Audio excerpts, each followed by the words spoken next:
ඔන්න අද මම පොල් කේක් හැදුවා. සීනි ටිකක් දාලා මිම්මක් ගත්තේ නැහැ. කැරමල් කරා. ඊට පස්සේ පොල් ටිකක් දාලා පොල් පැණි හැදුවා. පොල් පැණි හොඳට නිමෙන්න ඇරලා ඒකට බිත්තරයක් අවලං කරා. වැනිලා ටිකුත් දැම්මා.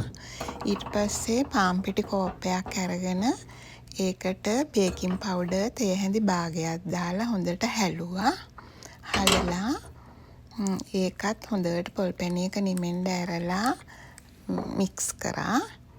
හොඳට මික්ස් කරලා කප් කේක් හදන තැටියකට දාලා ඔය පේන්නේ කප් කේක් හදන තැටියට දැම්ම විදිහ. ඊට පස්සේ විනාඩි 15ක් 20ක් විතර ෆැරන්හයිට් 200ට බේක් කරගත්තා.